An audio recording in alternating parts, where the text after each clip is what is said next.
कैसे हैं आप सभी लोग। मंगेश यादव का जो फर्जी एनकाउंटर हुआ है उसको लेके कई तरह के सवाल होने लगे हैं। ताज़ा जानकारी आपको दी जाए तो ताज़ा जानकारी के हिसाब से मंगेश यादव के परिवार के लोग, उनके माता पिता और उनकी बहन का ये कहना है कि 2 दिन पहले सादा वर्दी में कुछ लोग आए और अंदाज़ा ये लगाया जा रहा है कि वो लोग जो है वो पुलिस वाले थे। आके उसको ले गए और 2 दिन बाद ही उसका एनकाउंटर दिखा दिया गया। एनकाउंटर करने वाले एसटीएफ के जो चीफ हैं शाही, वो चप्पलों में है, चप्पलों में उनका फ़ोटो आया है। और जो एनकाउंटर करने वाले तमाम पुलिस अधिकारी हैं वो भी जाति विशेष के हैं, ज़्यादातर उसमें जाति विशेष के लोग हैं। और इसमें नेता विपक्ष राहुल गांधी जी ने ट्वीट करके कई सवाल उठाए कि न्याय व्यवस्था आप कैसे चला रहे हैं, क्या बुलडोजर मॉडल और एनकाउंटर मॉडल देश के लिए, प्रदेश के लिए, प्रशासन व्यवस्था के लिए ठीक है। वहीं अखिलेश यादव ने योगी आदित्यनाथ जो उत्तर प्रदेश के सीएम हैं उनको कटघरे में खड़ा किया। उन्होंने ये कहा है कि जाति देख के और धर्म देख के एनकाउंटर किए जा रहे हैं और जो एनकाउंटर हो रहे हैं तो उसमें कम से कम ये देखना चाहिए कि कितनी सत्यता है। एक छोटा सा बदमाश, उसकी इनामी राशि 4 दिन पहले 50,000 रुपये थी और वो उस घटना का मुख्य अभियुक्त नहीं था। एक 19-20 साल का युवा था। जो मुख्य अभियुक्त थे उनको 2 दिन पहले सरेंडर करवा दिया जाता है। सरेंडर करवाने के बाद 2 दिन बाद मंगेश यादव की हत्या कर दी जाती है। तो जब सरेंडर, जो मुख्य अभियुक्त हैं वो सरेंडर कर ही चुके हैं और उसके बाद ये कोई लॉजिक नहीं बनता कि किसी व्यक्ति को आप सिर्फ जाति के आधार पर उसका एनकाउंटर कर दें। क्योंकि और इस एनकाउंटर से कई सवाल उठे हैं। जो डीके शाही कई एनकाउंटर पहले कर चुके हैं, जो एसटीएफ के चीफ हैं, उनकी प्रतिबद्धता पे भी सवाल उठे हैं। उनके ज़्यादातर जो इंटरव्यू हैं उसमें वही घिसी पिटी भाषा है कि पुलिस के ऊपर अटैक किया, पुलिस पे गोली चलाई और बचाव में अपराधी पे गोली चलाई गई और जिसमें उसकी अस्पताल में इलाज के दौरान मृत्यु हो गई। अब सवाल ये उठता है, क्या पोस्टमार्टम की रिपोर्ट से ये तय होगा कि मंगेश यादव ने भी गोली चलाई थी? क्या पता लगेगा?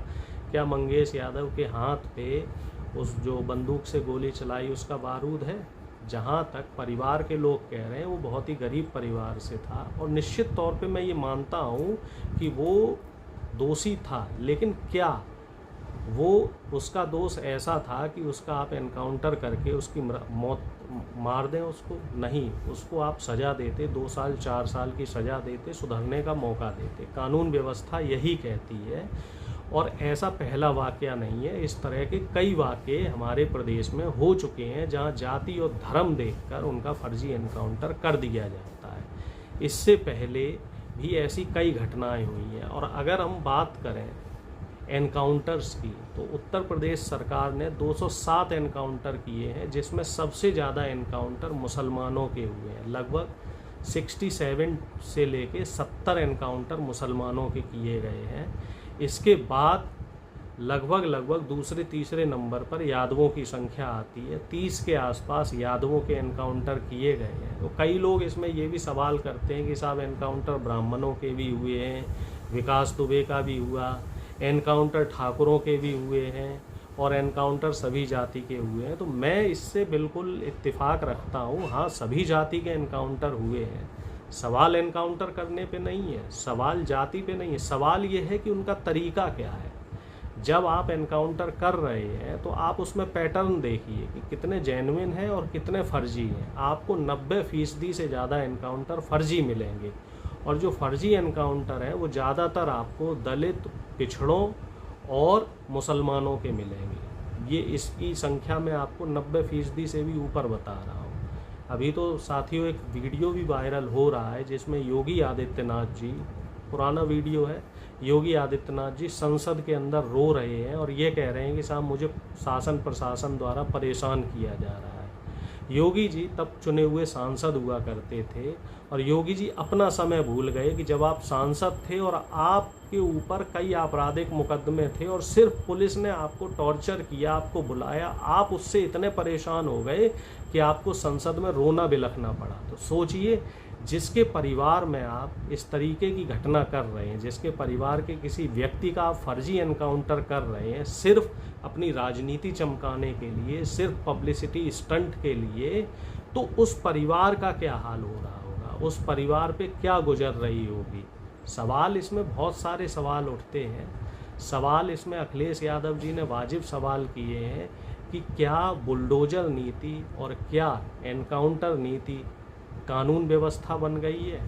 क्या सुप्रीम कोर्ट और हाई कोर्ट को बंद कर देना चाहिए? इसमें ये भी सवाल उठ रहा है कि फिर जब सारा काम शासन प्रशासन ही करेगा तो हाई कोर्ट और सुप्रीम कोर्ट का क्या काम है? हाई कोर्ट और सुप्रीम कोर्ट को तो बंद कर दो, जज और वकीलों की छुट्टी कर दो, सारा फैसला जो है वो सरकार कर लेगी कि किसका एनकाउंटर करना है, किसको जो है किसके घर पे बुलडोजर चलाना है।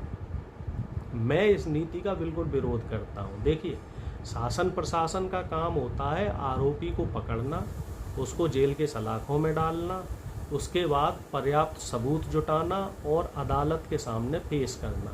आगे का काम अदालत का होता है और अदालत तय करेगी कि आरोपी अपराधी है या निर्दोष है। हमारी जो कानून व्यवस्था है वो ये कहती है कि चाहे 100 अपराधी बच जाएं, लेकिन एक निर्दोष को सज़ा नहीं होनी चाहिए। लेकिन पिछले 7 सालों में हम अगर खास तौर से उत्तर प्रदेश की बात करें तो यहाँ ज़्यादातर निर्दोष इस एनकाउंटर मॉडल के, इस बुलडोजर मॉडल के शिकार हुए हैं।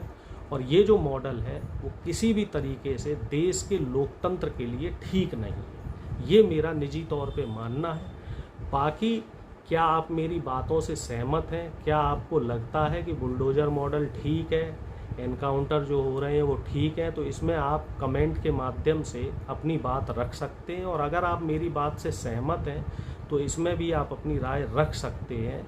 अब इसमें सवाल ये और उठता है कि क्या मंगेश यादव की जो हत्या हुई, जो उसकी फर्जी एनकाउंटर किया गया, तो जो आरोपी पुलिस वाले हैं क्या उनके खिलाफ जांच होगी? विपक्ष तो हालांकि पूरा दबाव बना रहा है, लेकिन अब देखने वाली बात यह है कि सरकार क्या आरोपियों को की निष्पक्ष जांच करेगी, क्या मंगेश यादव को न्याय मिलेगा। इससे पहले भी कई आरोपियों का ऐसे फर्जी एनकाउंटर हुआ है और वो अभी तक न्याय की गुहार लगा रहे हैं। तो तमाम सवाल हैं और समय के साथ ही इन सवालों के जवाब मिलेंगे। हालांकि मीडिया भी इस मुद्दे को उठा रहा है, लेकिन देखते हैं कि सरकार के कान पे जूं रेंगती है या नहीं रेंगती है। हमारा काम है सवाल को उठाना, ये एक स्वस्थ लोकतंत्र की परंपरा है, सवाल करना सरकार से। और आप सभी लोग देश के जागरूक नागरिक हैं और आपका भी काम है कि सरकार अगर कुछ गलत कर रही है, चूँकि आप वोटर हैं, तो आप उनसे सवाल कर सकते हैं। इस वीडियो को अगर आप मेरी बातों से सहमत हैं तो इस वीडियो को ज़्यादा से ज़्यादा शेयर करें, कमेंट करें और चैनल को सब्सक्राइब नहीं किया है तो सब्सक्राइब कर लें। आगे फिर इस मुद्दे पे बात करते रहेंगे। तब तक के लिए नमस्कार, जय हिंद, आपका दिन शुभ रहे।